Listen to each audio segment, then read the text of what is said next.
the second day, we have Dr. Pramod Joshi sir with us, who will be speaking for macromechanical behavior of lamina. So I straight away now hand over the session to Pramod Joshi sir. Welcome sir for the session, and I hand over the session to you sir. Thank you sir. Okay, thanks a lot. Yeah, I think I will start sharing my presentation. Yes. Just somebody confirm me that you can see this presentation. Yes.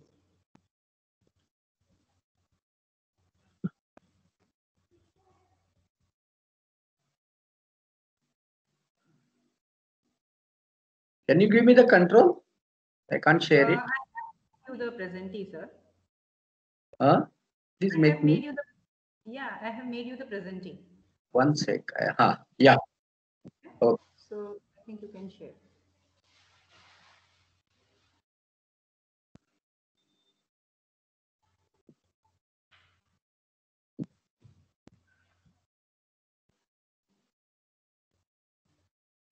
Yes, sir. We can see your slides. You can see now. Okay. So let's start. Very good morning to all of you. Today we will be talking about macro mechanical behavior of lamina. In last lecture we saw the basic stresses, concept of tensor and stress notation system, and I hope you remember everything because we will be using a lot of terminologies. Let's see. Composites basically are studied from two viewpoints. One is microeconomics. Microeconomics usually deals with interaction of the constituent materials, and it is examined on the microscopic scale. What it means is, in micromechanics, you deal with the interactions of the constituent materials on microscopic scale and then take it to the bulk properties.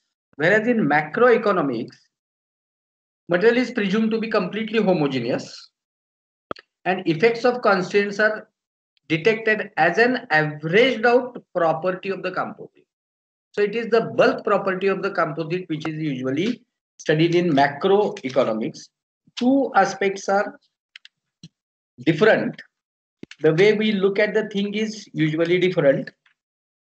Today we will be dealing with macro mechanics, and I think after my lecture you will have a lecture on micro mechanics, and there will be some derivations that you would be doing and certain properties we will be evaluated. Today we are going to look at the lamina as a whole, and then we're going to examine how a lamina behaves. So let us recapitulate something what we did last time. In this particular lecture, we will be confining ourselves to unidirectionally reinforced lamina, because that is going to be used as a basic building block in a laminate. Laminate is basically stacking of multiple laminas together to form the final product. So today we will see how lamina behaves, and in subsequent lectures we will see how laminate is going to behave. So we have already understood the stress notation systems. Now what we will do is we will find out in this particular lecture what are anisotropic material, what are orthotropic materials, and what are isotropic materials basically. So from anisotropic to isotropic lamina we will explore. Then we will also see in this particular lecture certain restrictions of the engineering constants and why composites differed from isotropic, in what respect they differ from isotropic material, that we will be examining, and the fundamental difference in composites and isotropic material is going to be the restrictions on certain engineering constants like Young's modulus, then Poisson's ratios. Then we are also going to see certain other coefficients in this particular lecture. Then we are going to evaluate what is known as a plane stress condition for orthotropic material. I'm just giving you an outline of the entire lecture. See, we see a lot of products. Take for example our cardboard or laminated ply which we use in our furniture. Now you must have seen that there are several laminas stacked one above the other. It's a classical example of a wonderful laminate. Now the loading which comes on that particular plywood is only in XY direction and not in Z direction. That's where a cardboard is usually a laminated cardboard is usually used. So if loading is not going to be there in the Z direction, why unnecessarily consider it? So therefore we are going to make a special case of plane stress condition for orthotropic materials, which we'll see what is orthotropic material eventually. Then we will be actually evaluating stress strain relationship for the lamina with fiber orientation at some other direction, because loading in XY plane also can happen at certain angle that we will be exploring. And lastly, we are going to see, since in composites, the properties are a function of direction.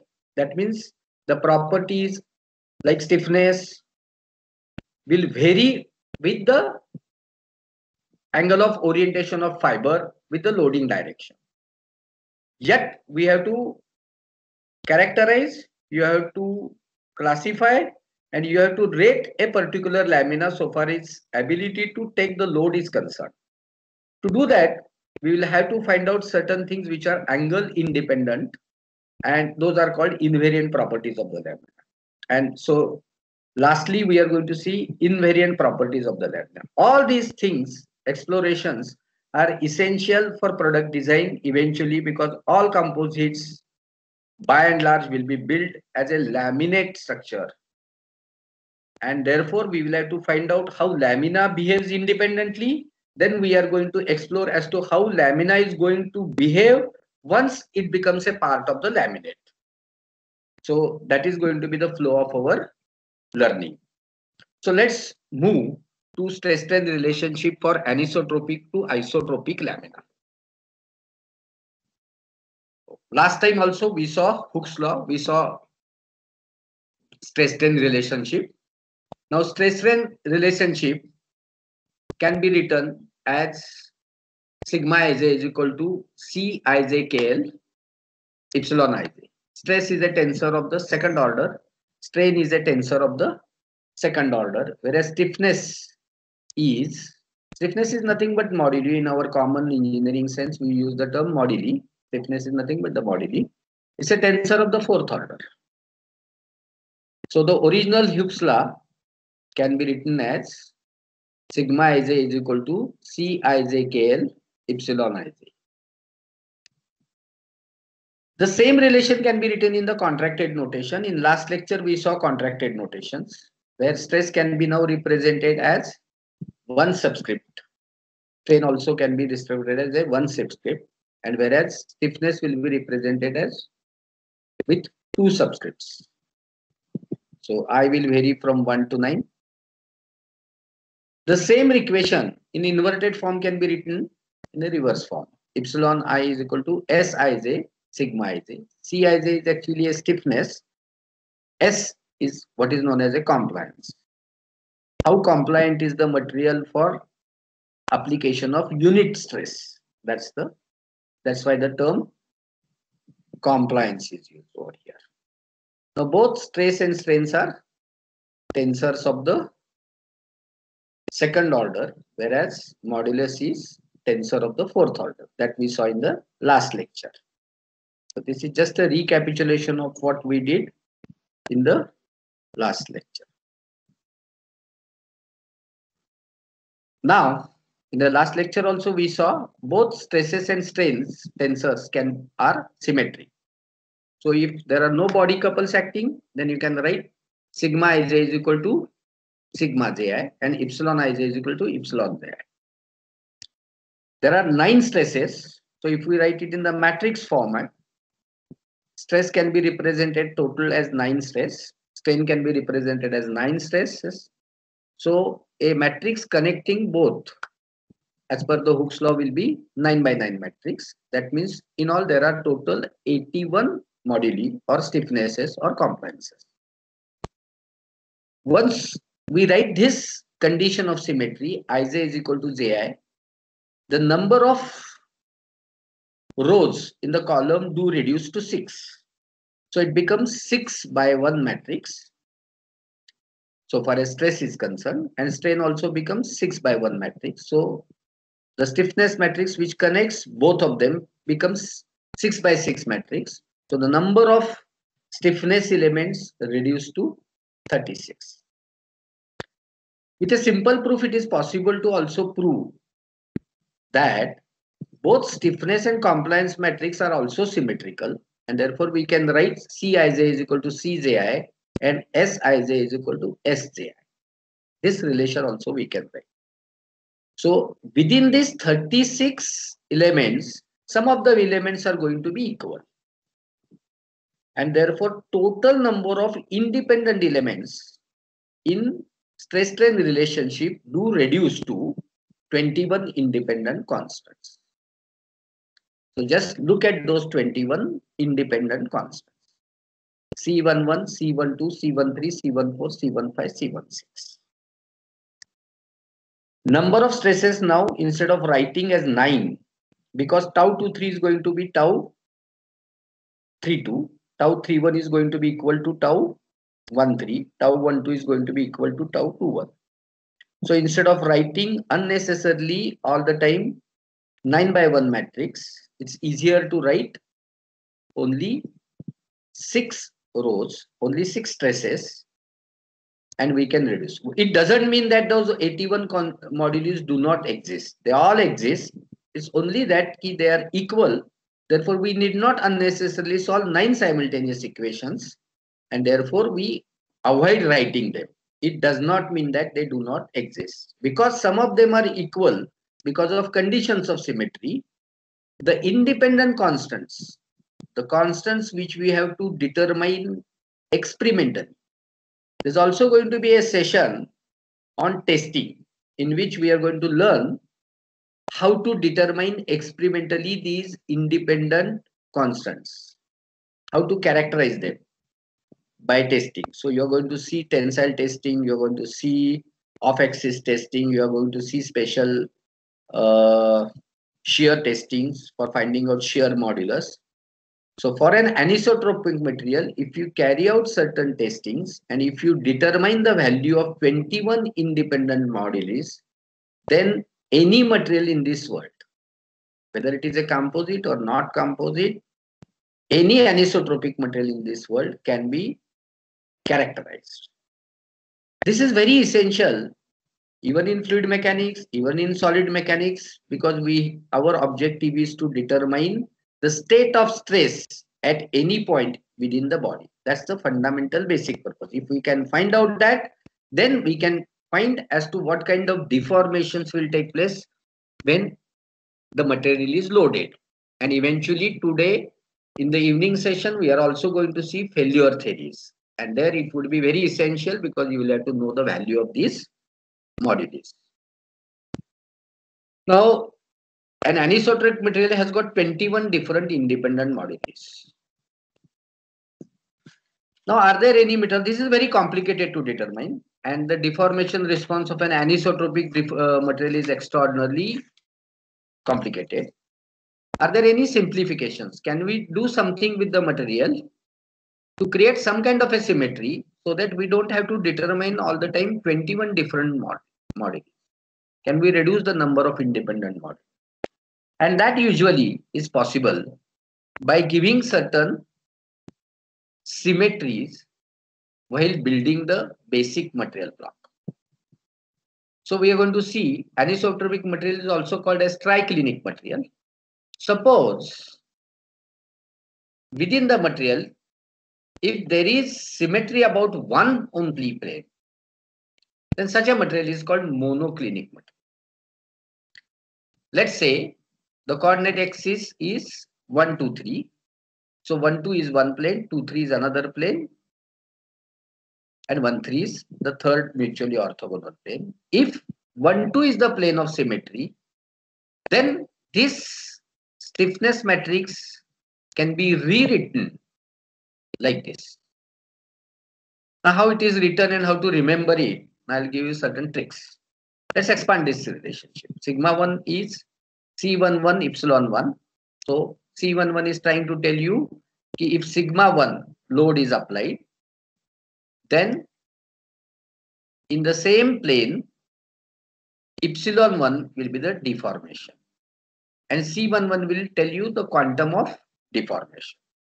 So normal stress within the same plane, normal strain. C12 into epsilon 2 to the orthogonal planes. We know that we extend anything, then there will be a lateral contraction at the mutually orthogonal plane.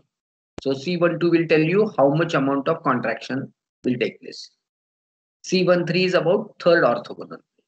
So C11, C12, C13 are all the elements which are trying to tell you if you apply a normal stress sigma 1, what will be the response to the three mutually orthogonal planes. So what will be normal stress application, normal strain response. These are the three elements.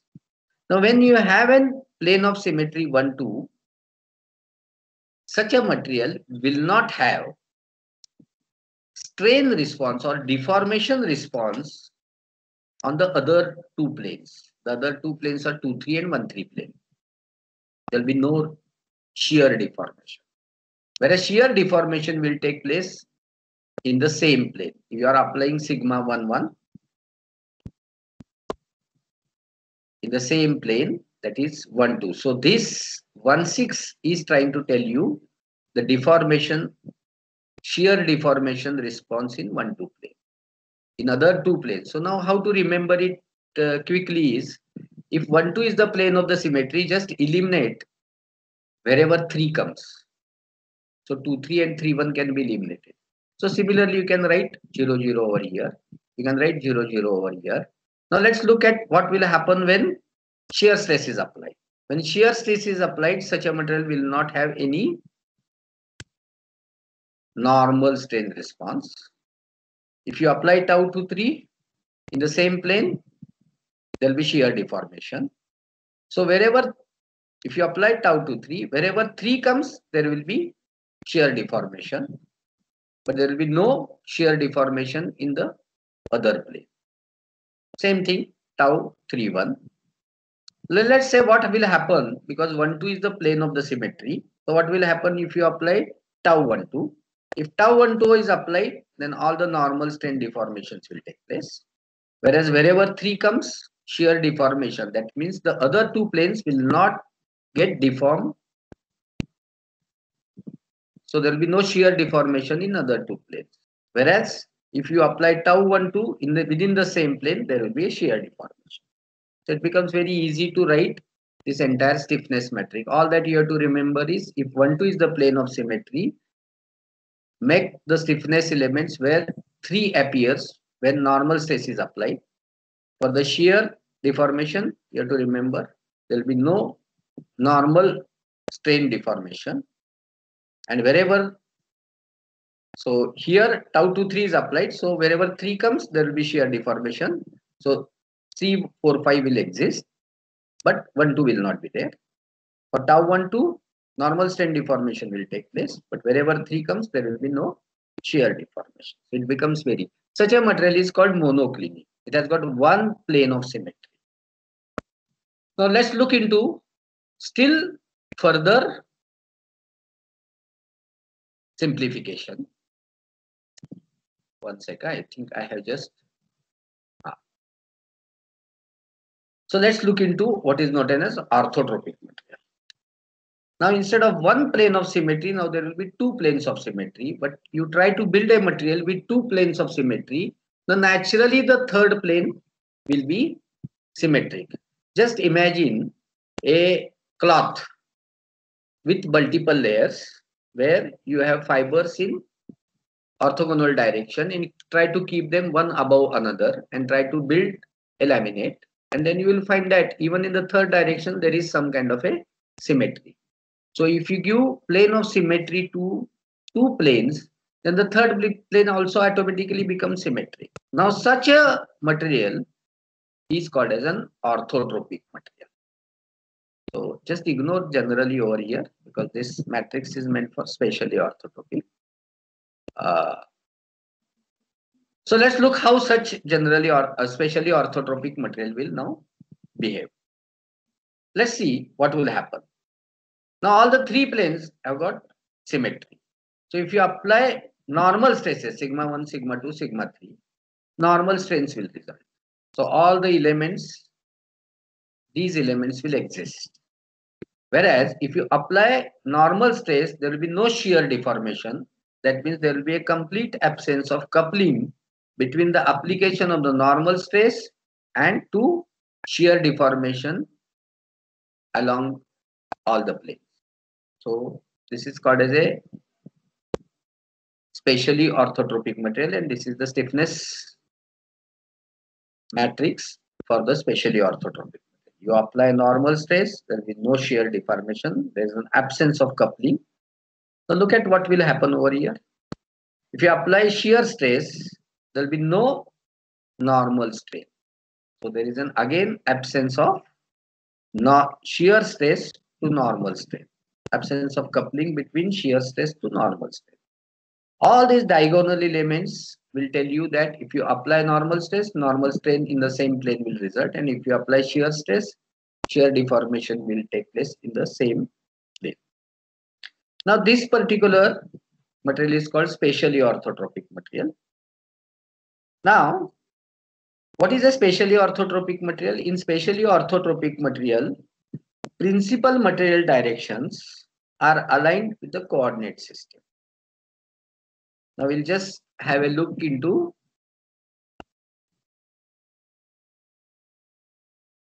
what is known as an anisotropic material. And generally orthotropic material, where coordinate axis is not aligned with the principal material direction, just exactly looks like an anisotropic material. There's no difference. Because now you are looking at the material in a different direction, and whatever the plane of symmetry that exists within the material is lost to your eyes. You cannot see it. And therefore, all the elements, stiffness elements, just like anisotropic will do exist for generally orthotropic material. This is only in spatially orthotropic material that we have this kind of certain elements become zero. So when you align the way you look at the material with the planes of symmetry, then some of the stiffness elements will become zero. Especially orthotropic material, so it's easier always to look at the material from the principal material directions, because the mathematics become simple. You suddenly see that some of the stiffness elements are zero, and therefore to characterize the material by testing becomes easier. Otherwise, but please understand that an orthotropic material is an orthotropic material. If you take a material and if you cut infinite planes to it, there will be only one set of mutually perpendicular or planes. That means you can find out only one set of plane out of infinite planes which is aligned with the principal material direction. So you rotate the coordinate system or you look the material from some different angle, then suddenly the material appears as if it is anisotropic. See, material remains same. It's only the way we look at the material actually changes. Now let's look into one more sub-classification of the material. Now this classification is called transversely isotropic material. Now here, now we are not talking about symmetry, but we are talking about one plane being completely isotropic. The word iso means equal, tropy means property. Isotropic plane means state of stress of every particle within that plane is exactly same or equal. Since isotropy means equality, now what will happen? From spatially orthotropic matrix, now this matrix can be further modified, and now we are going to tweak its stiffness elements. If equality plane is 1, 2, then this substrate 1, 2 can be simply interchanged. So C11 and C22 are same. So you can write it as C11 or C22. C12 becomes equal to C21. C13 becomes equal to C31. And suddenly we find that the number of independent constants do reduce. For specially orthotropic, there were 9 independent constants. Now for transversely isotropic material, now you got only 5 independent constants. Now the mathematics becomes still simple, because if I want to characterize, test the material, then I had to determine only 5 independent moduli. Just have a look at the material. How does it look? There is no, so if you apply normal stress, there will be normal strain, but there will be no shear. That means the absence of coupling between normal stress to shear strain. Same thing here. If you apply shear stress, there will be no normal strain in any plane. That means absence of coupling between shear stress to normal strain. Just now have a look at still further simplification, and this is what our metals do exhibit. So from anisotropy to isotropy, this is called isotropic, all the planes. So there are infinite number of planes of symmetry. Not only symmetry, they are also equal properties. And such a material is called isotropic material. Usually we treat metals as an isotropic material, and there are only 2 independent constants. Right? So if you go back to our mechanics, you will find that we used to determine only engineering Young's modulus, shear modulus, and bulk modulus. And all these 3 were interrelated to each other. So if you know 2, the third one automatically get determined. So there are only 2 independent modulus. There's actually no coupling at all. You can see that there is no coupling anywhere. If you apply normal stress, only shear, normal strain will result. If you apply shear stress, only shear stress within the same plane will refer. In fact, there will be no deformation in other planes. That is how a normally isotropic material will behave. Now let's look into these various couplings. So if I write a compliance matrix, it is easier to write a compliance matrix rather than the stiffness matrix. So far we have seen stiffness matrix. You just inverse, you take sigma 1 here and epsilon 1 over here, and you can write what are known as compliance matrix.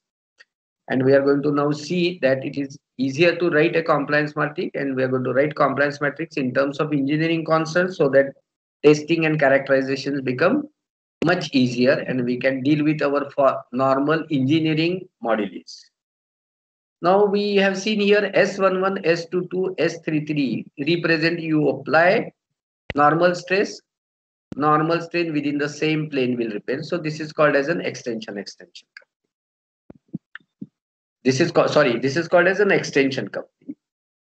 Now just look at what this means. S12 and S13. If you apply sigma 1, then what will happen? Not only S11 epsilon 1 will result. S1 will represent how much epsilon 1 will be there. So epsilon 1 is S11 sigma 1, S12 sigma 2. So S12 is trying to tell you what is the normal strain response in the orthogonal plane. So all these 3 elements S12, S13, S23 represent extension to extension coupling.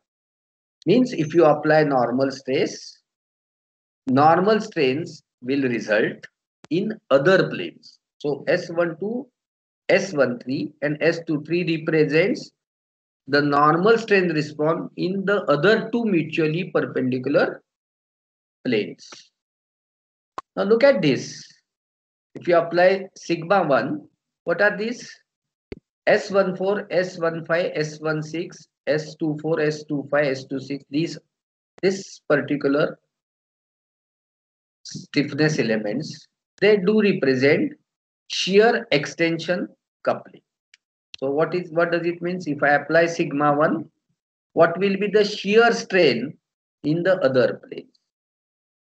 That is what these elements will determine. So just look at these S44, S55, S66, just like extension, these are shear couplings. That means if you apply tau 23, how much will be? Gamma 23 will be determined by S44. So S44, S55, S66 do represent shear response. Whereas shear coupling is represented by S45, S46 and S56. This will tell you if you apply shear stress, what will be the shear response in the other 2 mutually orthogonal planes. So just let's revise it once again now that you have seen the matrix. S11, S22, S33, all diagonal elements, extension coupling. Let's go back. The extension. This is extension coupling, not extension coupling. 445566 shear coupling. Let's have a look. This is shear coupling. This is shear coupling.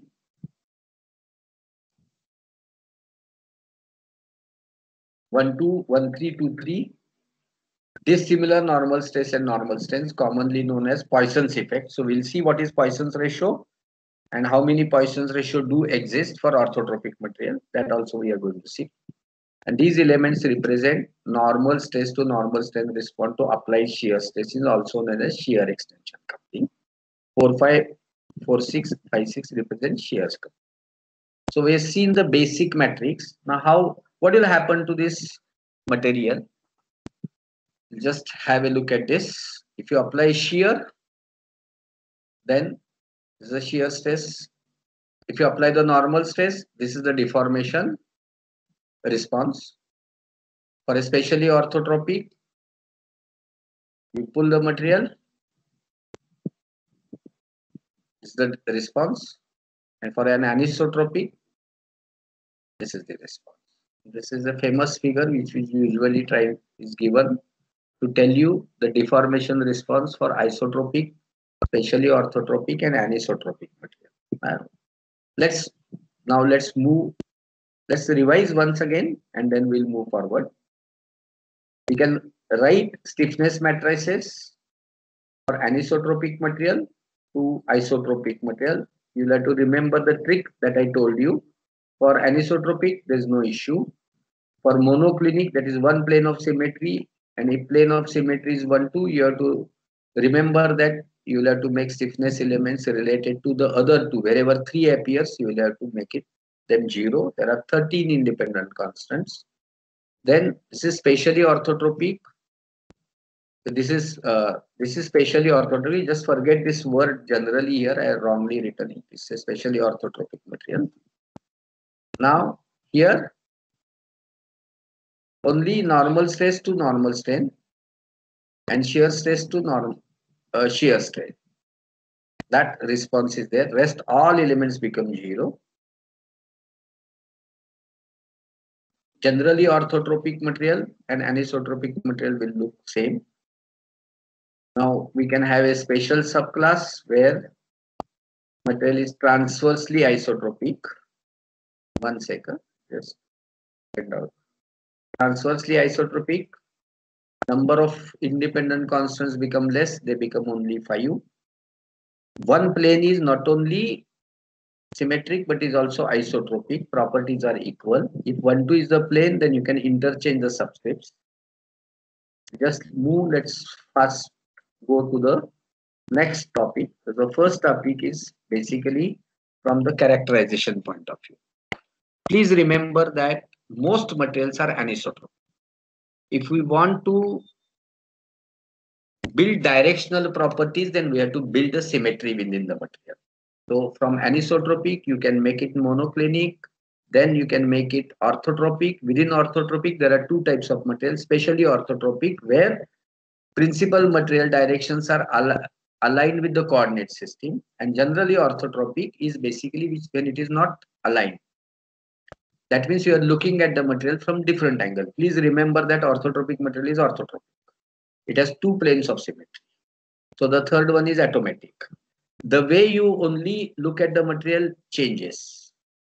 If we look into from different perspective, it appears as if it is anisotropic, but material remains same. Especially orthotropic, you align principal material directions with the. So for fiber reinforced plastic, it is easier to align because the fiber direction is the direction of the principal material direction. So it becomes easier. So now let's look into. So we have to build and how we can simplify the mathematics, how you can build the directional properties and take benefit of very high modulus of the fiber in the direction of fiber alignment. That can be achieved by building this special subclass. Otherwise, as a rule, the materials are supposed to be anisotropic with 81 modules. Now let's look into certain engineering constants.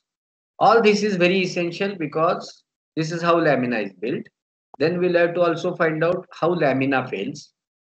Once you understand the lamina, its properties, then and its behavior, then we can understand how this lamina is going to behave eventually in the laminate. That we are going to learn tomorrow in classical lamination theory. It is only then we can think of product design in composites. So let's look into certain fundamentals about engineering constants. We all know Poisson's ratio. Poisson's ratio is just the definition mathematically is sigma z divided by sigma n minus, because it's a contraction. If you pull a material, so if you apply sigma I is equal to sigma and all other stresses 0, then so this is the way the test is carried out. Let's say you apply only sigma 1, then there will be lateral contraction along sigma 2 in the other two planes. So nu Ij, suppose nu 1, 2 is to be found out, then it is epsilon 2 divided by epsilon 1. That means the lateral plane पे contraction कितना होता है divided by extension in the plane in which the stress is applied. That's called Poisson's ratio. This is the definition. Usually Poisson's ratio follow the conditions of symmetry. So you can write nu 1 2 nu 1 2 divided by E1 is equal to nu 2 1 divided by E2. They follow the reciprocal relations. In micromechanics lecture, you will know how to test and characterize these materials. Now, this Poisson's ratio for an isotropic material, it can be easily proved from the three basic relation of Young's modulus, bulk modulus, and shear modulus from law of conservation of energy, that for an isotropic material, Poisson's ratio lies within this range only, that is -1 to half. What it tells is that if you pull a material, the lateral contraction cannot be more than 50%. Now let's remember certain crazy materials that we have seen. In fact, there is a crazy ball available in the market. If you drop it from a particular height, actually it will jump to much higher height, and that's a crazy behavior, and that's why it is called as a crazy ball. But that's a very special class of material where Poisson's ratio takes much larger value. In fact, the value can be much higher. So for isotropic material, this is the restriction. Similarly, we can prove restriction on the Poisson's ratio for an orthotropic material. From the condition of law of conservation of energy, it is easy to prove this condition, and Poisson's ratio follow these restrictions. That means nu 2 1 will be E2 by E1, nu 2 3 will be E2 by E3 square root of. But now suddenly you find that for isotropic material there was only one Poisson's ratio, because material property was same in all the three planes. So throughout the body, everywhere the material property was same.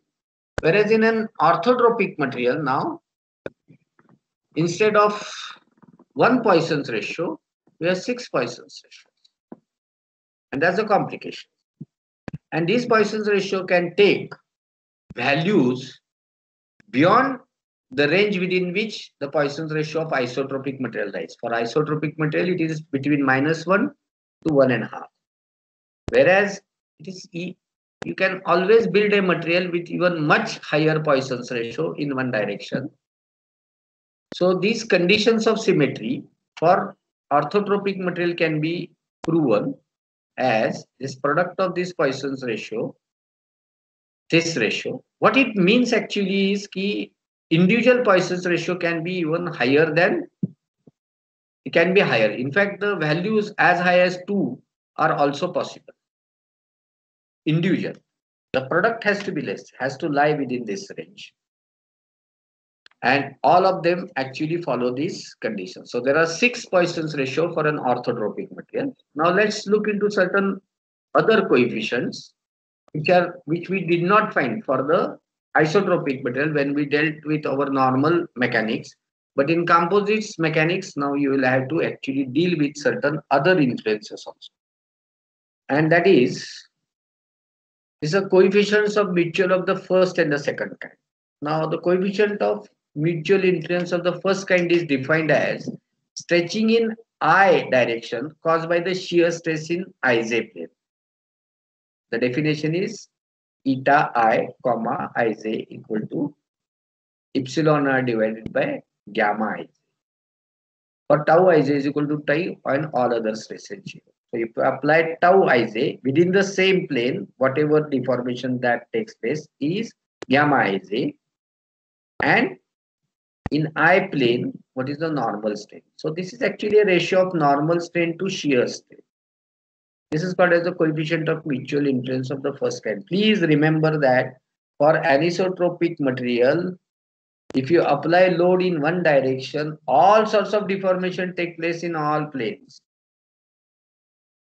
Even in an orthotropic material, a generally orthotropic material, stiffness matrix is same as that of anisotropic material, and therefore you expect same deformation response even in orthotropic material. Within orthotropic material, only if we look at the material from an angle which coincides with the principal material direction, then the stiffness matrix appears simple. In reality, material remains same. That means it is orthotropic in nature only, with only one set of plane having symmetry. Now, the coefficient of mutual influence of the second kind is defined as eta ji is shearing in ij plane caused by the normal stress in I direction. So sigma is equal to sigma and all other stresses. If you do apply a normal stress, what will be the deformation in IJ plane divided by the normal strain in the same plane?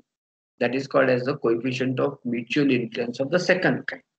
This is all because the coupling between the shear stress and the normal stress and the shearing strain exists. So you cannot apply load to the composite of one type without causing the deformation of another type. So these coefficients try to define that. There's one more coefficient which is actually required to be defined, and that is Chertoff coefficient.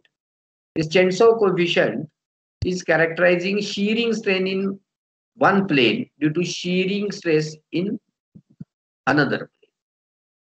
We have seen from the stiffness matrix and the compliance matrix that if you apply shear stress in one plane, it also causes shear strain in another plane also.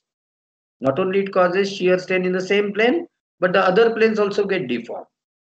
And the ratio between these two deformations is called Chertoff coefficient.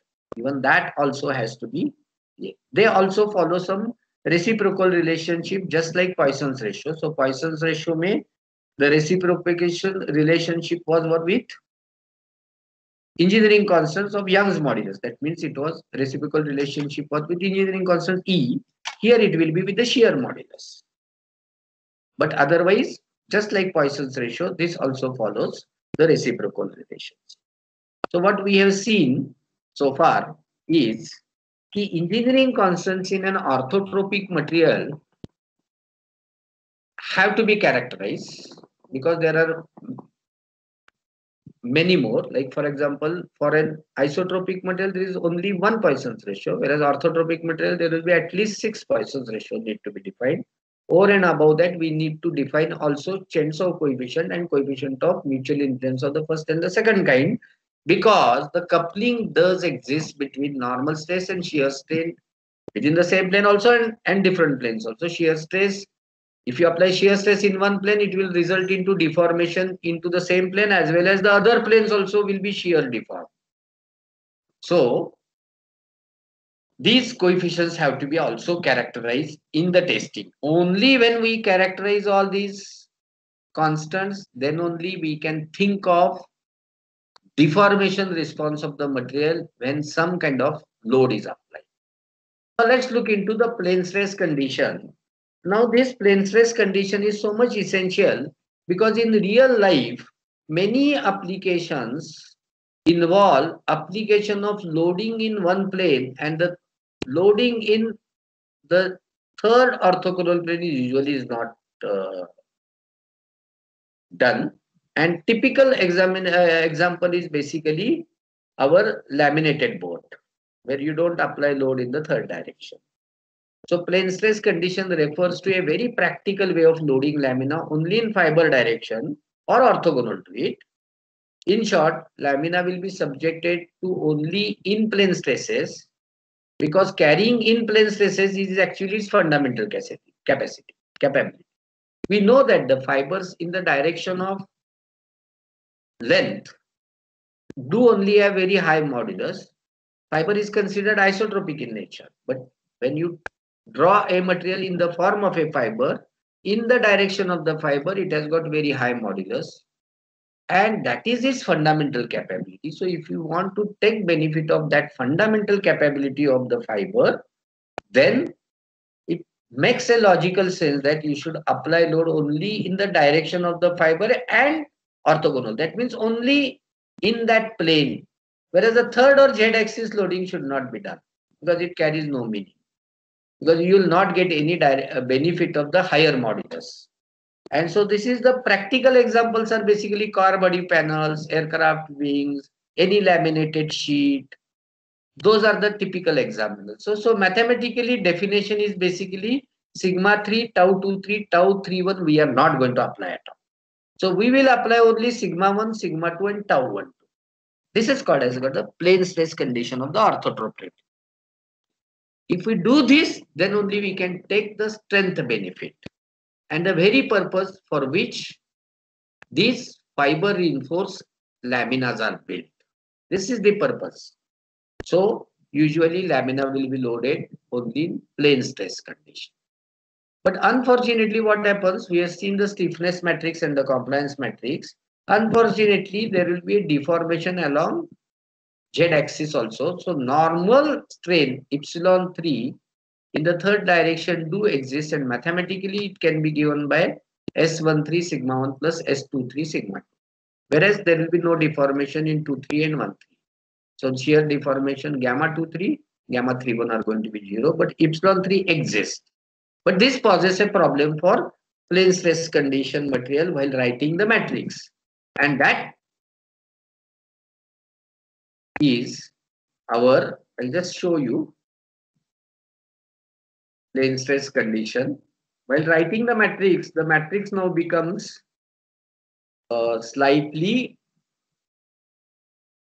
non-symmetric. So wherever it comes, I'll tell you, because now we cannot write a simple matrix.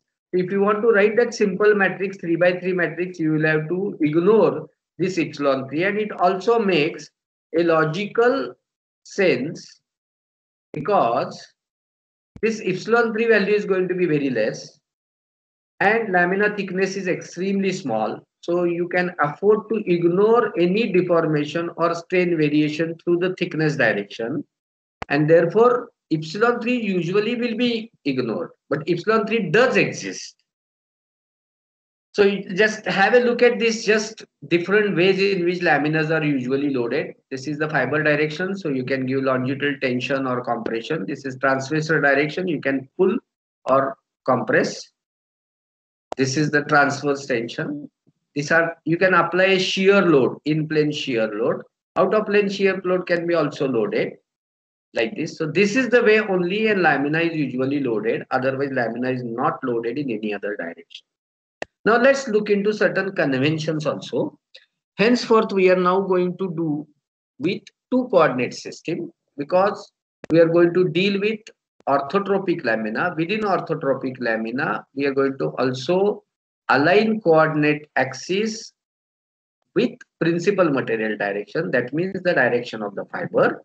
So plane 1, 2, 3 are going to be called as a local axis or the material axis, whereas XY coordinates are going to be any other coordinate system. Usually it is something that is going to be at an angle with 1, 2, 3 coordinate system. So XYZ coordinate system will be rotated along Z axis. Now why along Z axis? Because we are going to apply load only in 1, 2 or XY plane. We are not going to load the lamina along the Z axis. And therefore, while rotating the coordinate axis, we are going to keep Z constant and we are going to rotate only the 1, 2 or XY planes. So the rotation, just have a look at this. So this is 1, 2 and 3 will be in the thickness direction, and this is XY direction. Now you can see that this XY, which are called as the global coordinate systems, and 1, 2, 3, which are in the direction of the fiber, are called as the 1, 2, 3 system.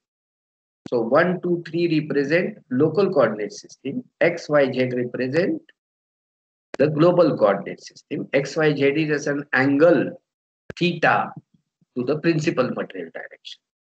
So you have to remember this lamina orientation. You have to also remember that this lamina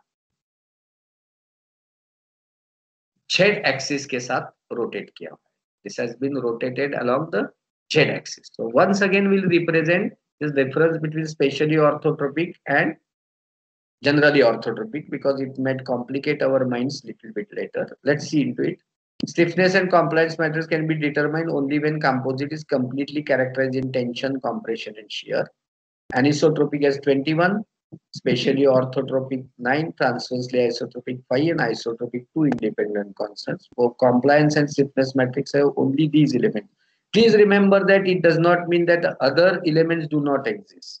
Stiffness matrix and compliance matrix do have 81 elements. They all exist. Some of them are 0 or equal. Therefore, we do not characterize them by testing. So the number of constants that need to be determined by testing are called as independent constants. So they are 21 for anisotropic, 9 for spatially orthotropic, 5 for transversely isotropic, and for isotropic only 2. I have not mentioned generally orthotropic because generally orthotropic is looks same like anisotropic. So it will also require same number of modules to be characterized. Now let's look into difference. In orthotropic material, there is no interaction between normal stress and shearing strain, that we already seen. No interaction between shearing strain and normal strain, and also the interaction between shearing stresses and shearing strains in different planes. Now we have built, you do have to understand that now we have built a special material where we have eliminated the couplings and the interactions. So many couplings have been avoided when we build a specially orthotropic. First thing, you build only orthotropic material. You only identify the principal material direction. Align your coordinate system with that principal material direction, and then suddenly you find that while carrying out the testing, such a lamina does not have so many interactions. So the testing and characterizing the lamina becomes easy. Therefore, usually you treat it as a specially orthotropic lamina, and it is easier thereafter to transform and find out the other stiffness and the compliance elements. So let's look into it. In spatially orthotropic lamina, the principal material directions and coordinate systems are aligned, whereas in generally it is rotated around Z by an angle. Lamina remains same and has the same orthotropic character. Only thing, the way I look at it is slightly different.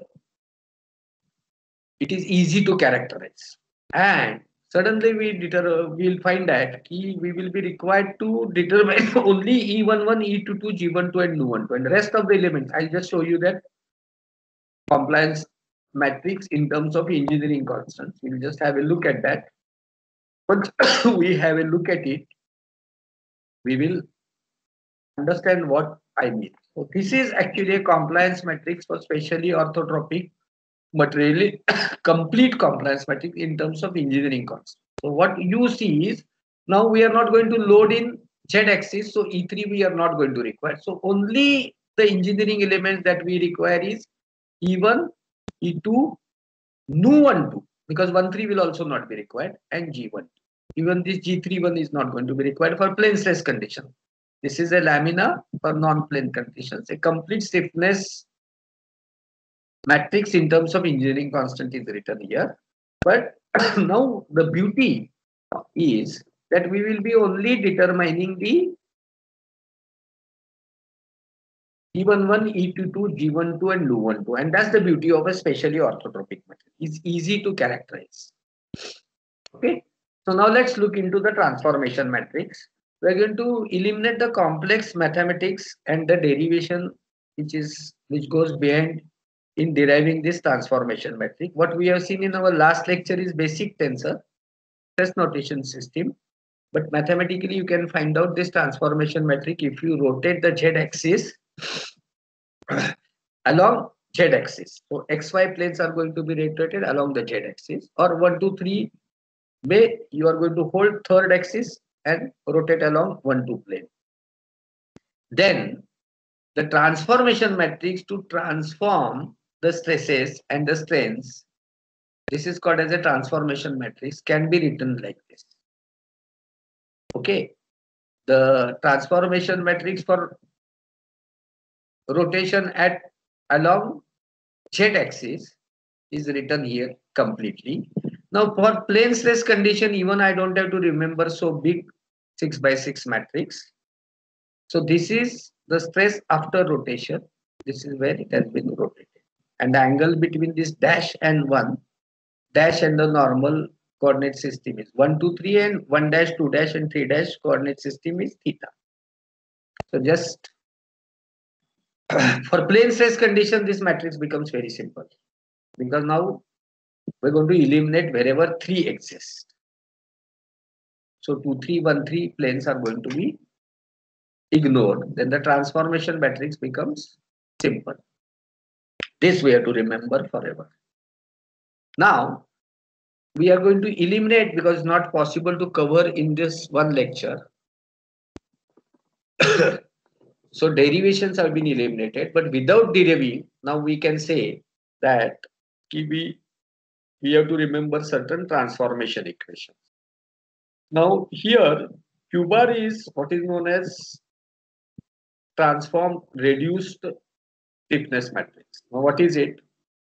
In order to distinguish, so far we were writing C for the stiffness matrix as a general thing, just to indicate that the material is orthotropic. Instead of C, the word Q is used. So Q is the stiffness matrix for the orthotropic material, and Q bar is the transformed reduced stiffness matrix. Means if I rotate the coordinate axis, then the stiffness matrix also gets transformed, and Q bar is that transformed stiffness matrix. Reduced word is used because to indicate that it is an orthotropic material. So Q bar is transformed reduced stiffness matrix, and that can be given by this equation. Transformation matrix raised to inverse into Q matrix into T raised to transpose of that matrix. Same thing, compliance matrix can be found out. S bar is transformed reduced compliance matrix. Now these equations have to be remembered. Otherwise, normal equation may epsilon xyz, xyz is the global coordinate system. So normal Hooke's law can be written like this, sigma is xyz. So this is Hooke's law, which we have just written. This is after rotation. This is strain transformation matrix. Now just look at this 2 here. This 2 comes because we have seen that there is a difference in engineering constant and the tensor engineering strain and the tensor strain. There was a difference of 50% over there. Therefore, divided by 2 so far as tensorial notation is concerned. This in the last lecture we have already covered. So this division you don't have to forget anytime. Many a times we make a mistake of forgetting this division by 2. So this stress transformation equations is sigma. This is stiffness matrix. This is now this Q bar matrix.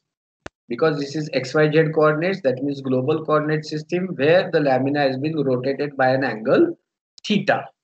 If it is in the aligned direction, that means it is sigma 1, 2, 3. That means the coordinate axis is aligned with the principal material attraction. Then it is only Q matrix, only reduced stiffness matrix. So now, having known this transform matrix, this is just again repetition of whatever I told you. So I can move ahead. So sigma x is Q bar 1, 1, Q bar 1, 2, Q bar 1, 6. This is for the generally orthotropic lamina. This is again global to local transformation. This is the transformation matrix, only it is written in the abbreviated form. Now let's move plane stress condition for isotropic material. What will be the engineering constants? Now you will see that engineering constants, if I substitute, because I am going to use compliance matrix in terms of engineering masses, then the entire stiffness matrix get reduced to our famous. This is for isotropic material, and this is what we used to do with our steel. So Q11 is nothing but actually E11. That means it is nothing but an, really speaking, modular. So Q11 is E1 divided by 1 minus nu square. Q12 is nu E divided 1 minus nu. This becomes very simple, you know. So S11 is nothing but E1. It's an engineering modulus. It's actually Young's modulus, inverse of Young's modulus. S12 is nu divided by E. S6 is the shear modulus, and this is our famous equation. We knew this relation right from the beginning, and we used to use it for the metals. So stress strain relationship for plane stress condition for isotropic material or metals or non-composite materials, complete isotropic nature material becomes very simple, just like steel or metals. Now for orthotropic material, for specially orthotropic material, this S16 is absent because there is no coupling. S26 is also absent. There is no coupling. So S16, S26 are 0. So this relationship can be now written into the simple form. Nu 13 divided by 1, 31 divided by 3, 2, 3 can be given by this. Is the derivations are very simple. All that you have to write is basically substitute S in terms of engineering constants. Now, as I told you, for orthotropic material, this epsilon 3 always exists, and many times people just forget to note its existence. The quantum is less, magnitude is less, and thickness of the lamina is extremely small, therefore you can afford to ignore it. That's all, but it do exist. If I had to write epsilon 3 here, then this would have become 4 by 1 matrix, and that would have been non-symmetrical. Therefore, generally it is left out. So for stiffness matrix, you can write like this. Q11 is E1 divided by 1 minus nu12 nu21. Q6 is nothing but G12. It's a shear modulus. So you can write in this format. All my presentations I will be able to give to you so that this becomes useful as a ready reckoner. Or generally orthotropic, you have to remember now, it is just like an anisotropic material. So everything exists. This S16 exists, S26 exists. And now this S16 and S26 will be given by coefficient of mutual influence of the first and the second kind over here. That's where it comes into picture. Again, epsilon 3 always exists. Whatever be the material, epsilon 3 will always exist. So in terms of stiffness matrix, you can write like this. I'm going to just little bit go faster because I think we are running out of the time and I got only half an hour left, and we have to go up to invariants because that is essential to understand the design of laminate eventually, which we are going to do subsequently. So let's move into stress strain relationship in terms of engineering constants for local coordinates. So this already I have shown you. So let's move ahead. This already I have shown you. So let's move ahead. In general, in global coordinates, this is written in terms of bar. So S bar over indicates that it is reduced transform compliance matrix. Transformed reduced compliance matrix element. Now this can be derived for a lamina of arbitrary orientation. After rotation through an angle theta, you are going to rotate along z axis. So if I rotate this and if I look at this element, so this is the transformation equation for the each individual element. Now you can write all these elements like this, and they can be written in terms of engineering constant. So we are also going to write these reduced transform compliance as well as stiffness elements. We are going to actually also write in terms of engineering constants also. So all these equations can be remembered by remembering this particular A. So S bar 6 will be where this C is basically C and S are nothing but cos theta sin theta. These derivations are extraordinarily simple. It's just a mathematical jugglery of transfer substitution in the matrix equation and nothing more than that, and reorganizing the terms. Once you reorganize the terms, then the transformed reduced compliance matrix individual elements can be written like this. Looks complicated, but actually is not complicated once you go through it once or twice. Now for Q bar also you can write the similar equations. Just showing them over here. Let's understand the concept in this particular lecture. The mathematics can be dealt with because it is easy once you understand the concepts. It's not all that difficult. Now let's move on to variation of engineering constants with an angle in an angle ply laminate loaded in a non-principal material direction. Now let's look into our picture. Let me show you the basic picture that we saw of a lamina. Any picture will do. Was over here. Yeah. Now 1, 2, 3 are the principal material directions. X, Y are the global directions. Suppose I load in this direction, then it amounts that this is an unidirectional lamina. There is fibers are at an angle to the direction of the loading, and therefore it is called angle ply lamina and nothing more than that. Basically, it is a unidirectionally oriented lamina.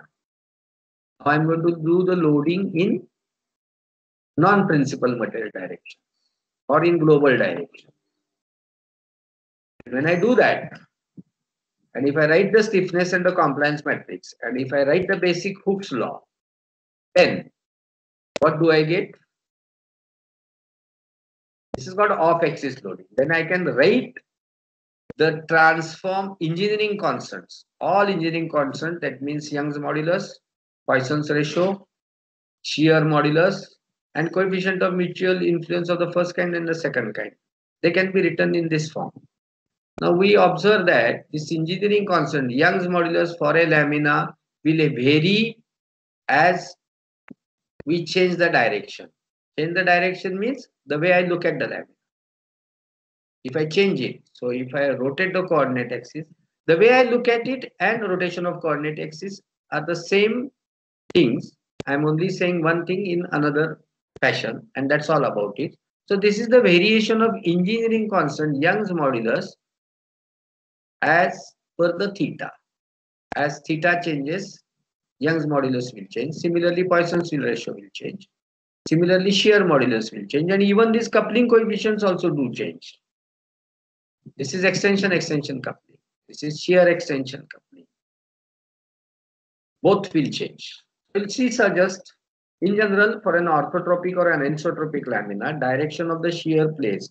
So we have to see why we are doing all this, because certain effects have to be remembered, and one of the defect is we know that the strength or the deformations usually will change with the direction, and for sometimes they do not change. So where do they change and where they do not change, we will see.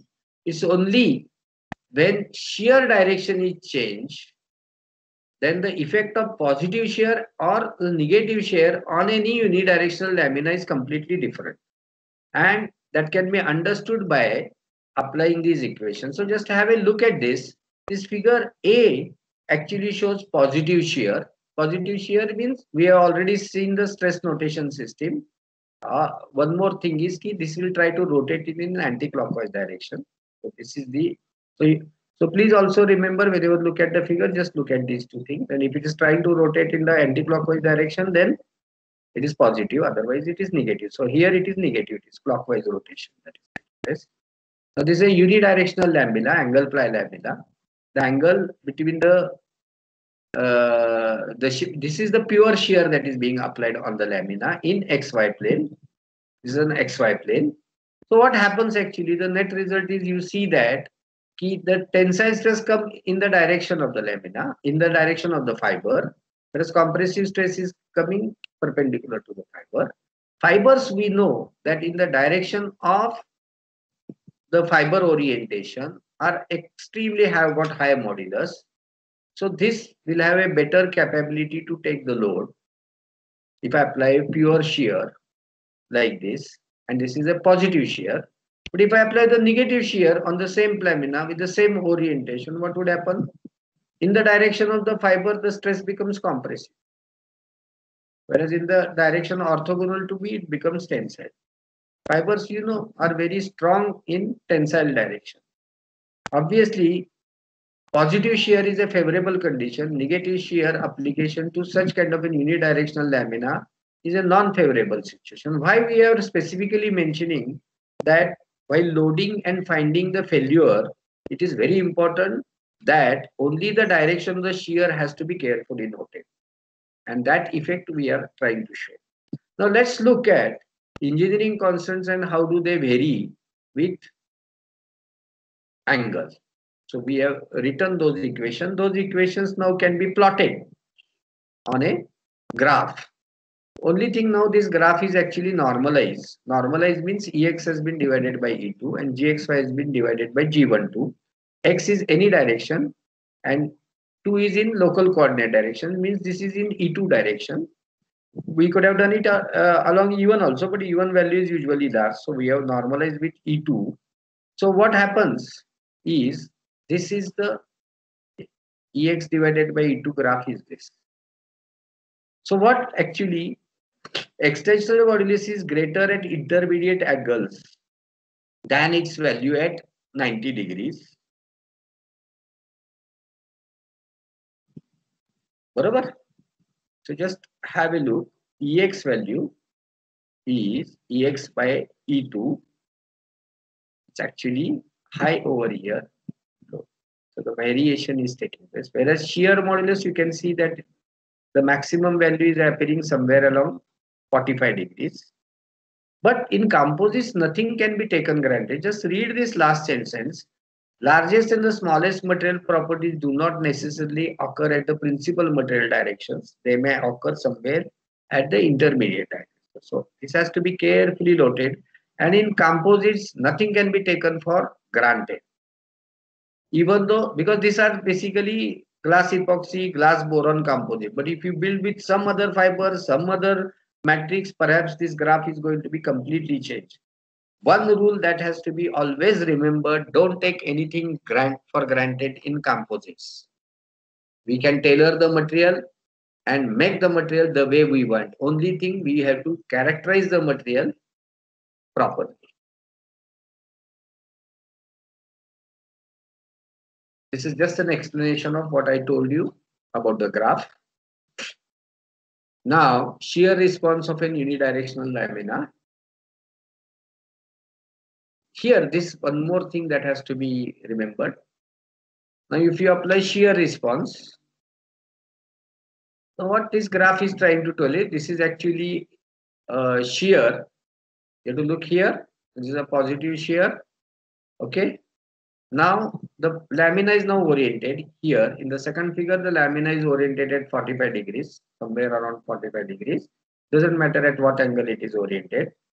But now what would happen? Again, we have seen this figure earlier. Now this is the G12. Now what it will actually indicates that when subjected to pure shear in the principal material direction, fibers are not directly loaded and deformation response of the matrix is matrix dominant. Here you see that the fibers are not directly loaded. Both tensile or compressive stresses are appearing at an angle to the fiber, and therefore they are not directly loaded. And deformation of response of the, because fibers are not directly loaded, deformation response of this lamina is actually matrix dominated. This matrix which will deform will decide as to how that lamina will deform.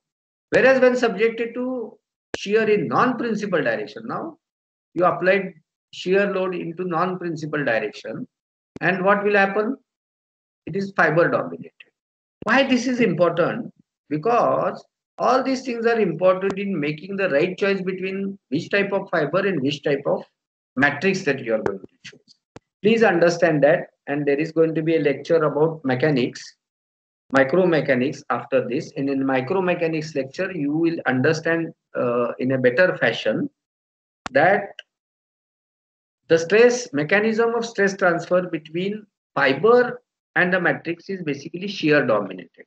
And therefore, these two graphs become very important. One graph that we saw about effect of positive shear and negative shear. And here, shear response of a unidirectional direction at any other angle.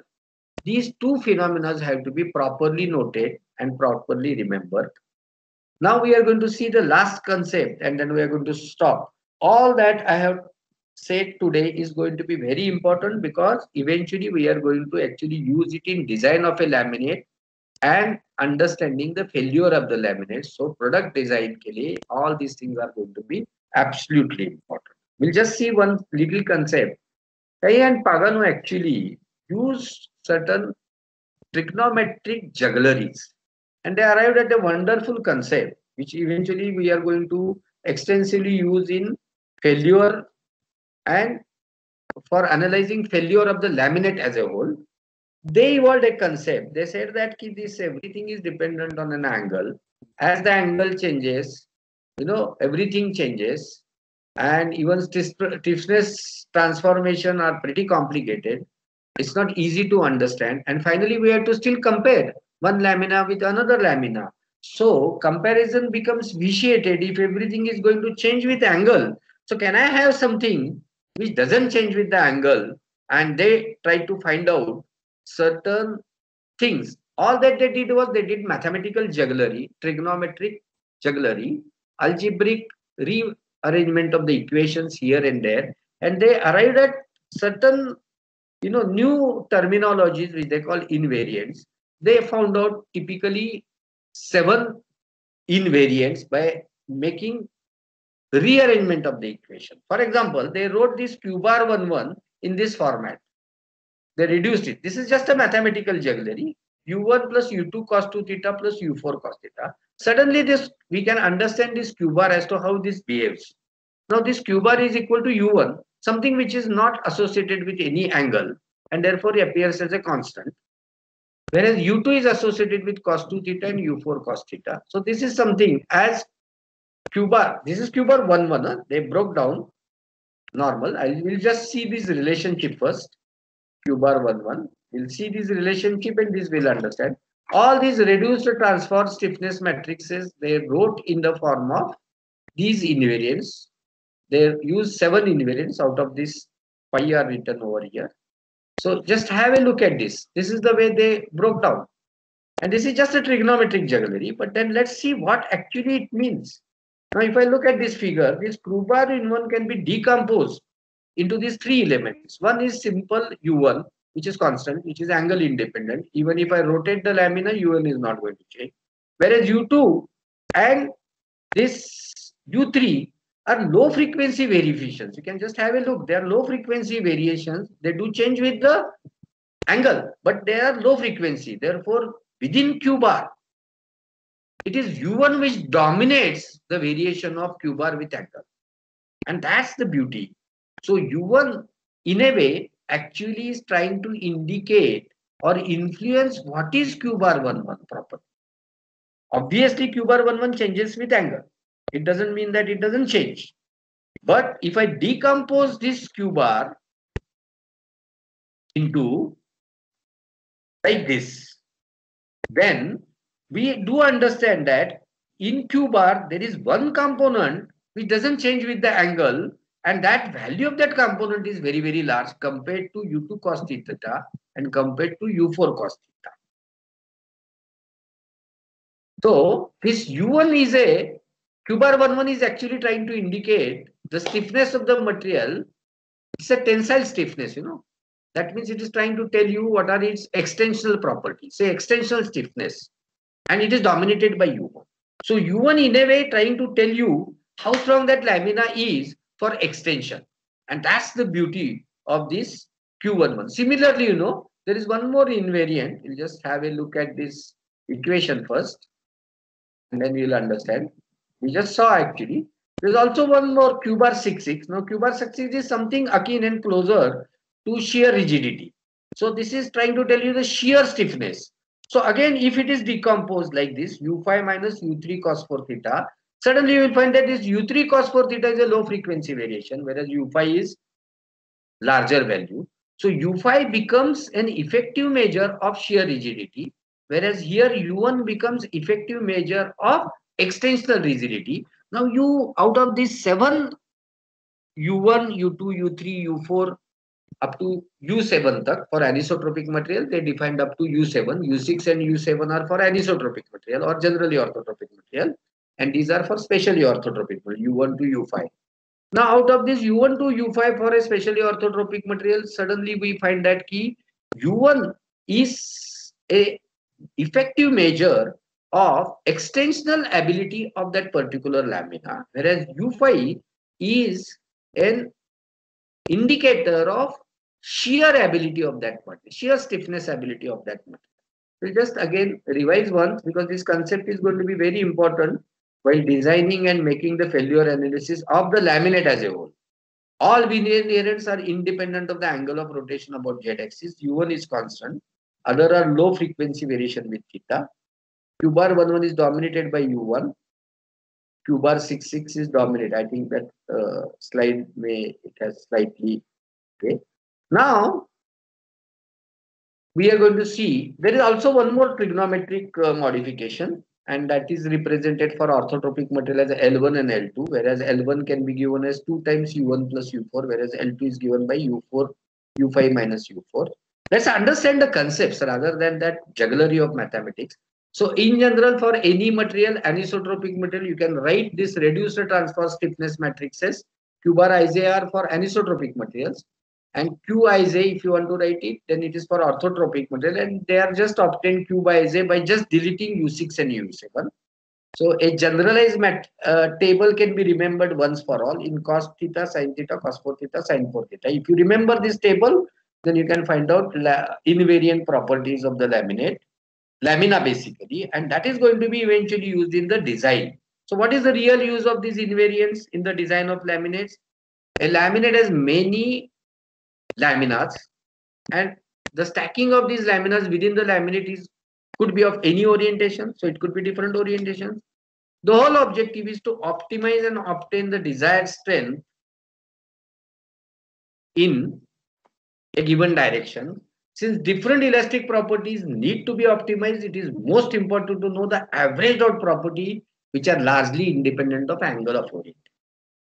In short, what we are trying to tell you is that these invariants are angle independent.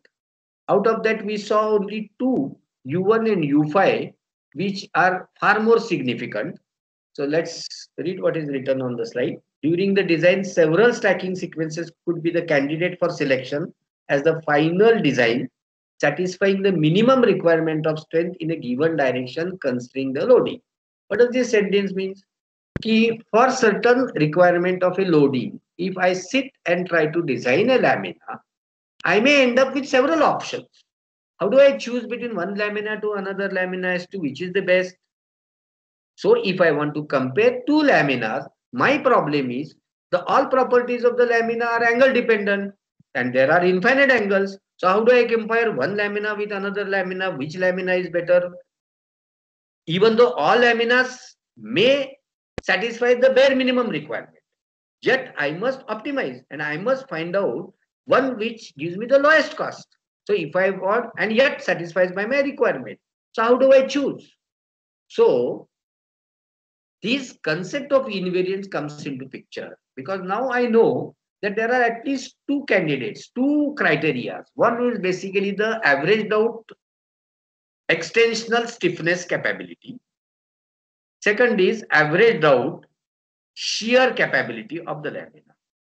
One is U1, another is U5. If I compare those 2 things between the 2 laminas, then probably I can make the choice. But please remember now again comparison has been reduced to 2 criteria, and even within 2 criteria it's very difficult to choose, because if there was only one single unitary criteria, then I could have chosen immediately which is the best lamina. But now you have 2. One is minimum averaged out stiffness capability, another is minimum averaged out shear capability. Yet this invariant concept plays a so significant role because otherwise there are infinite coordinate systems, infinite stiffness transformations, loading and the deformations are infinite again. How do I choose between one lamina to another lamina? How do I find out which laminate is better? At least this concept of invariance invented by Sai and Pagano reduced it to at least two criteria, and that becomes an important thing in design of laminate. And the same thing has been written here. So I'll just go forward. Needless to say, two comparison criteria still pose a problem. But nonetheless, that also is a great achievement, because otherwise there would have been infinite criteria to choose between one lamina to another lamina, one laminate to another laminate. And this concept eventually is going to be used extensively. Right at this moment, I'll take a stop because I am running at the end of the time and there are 5 minutes. I'll just ask a feedback as to whether you could hear out, and if there are any problems, please do give me a feedback, because we will have to go further in our next lecture as well. And if there is something that is not understood, please do let me know. There are about couple of minutes. Please write your feedback. I am giving my email address, pramodesjoshi29@gmail.com. And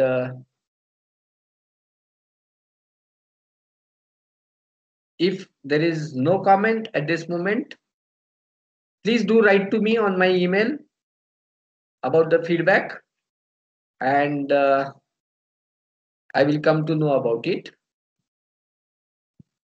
So can I end? Is somebody from the organizers is over here? I think I'm coming to the end of my time allotted to me. Can you hear me, sir? Yeah. Yeah. So, as you said, if there are any questions, we'll be mailing you, or we can also forward you the questions. Yes, yes. Participants. And we thank you, sir, for the wonderful session you have given on stress-strain relationships, the plane stress conditions for the orthotopic material and area invariance and its use for designing of the laminates. It was wonderful hearing you, sir. So we thank you once again. The department thanks you for this lecture. Yeah. We'll meet at 3 o'clock again for failure theories. Till then, goodbye to all of you. 3 o'clock, yes, sir. And for the next session for the participants, it will be at 1 o'clock. That is after half an hour. We'll be meeting after half an hour for the next session. Thank you very much. Thank you. Okay. Thanks a lot. Thank you, sir.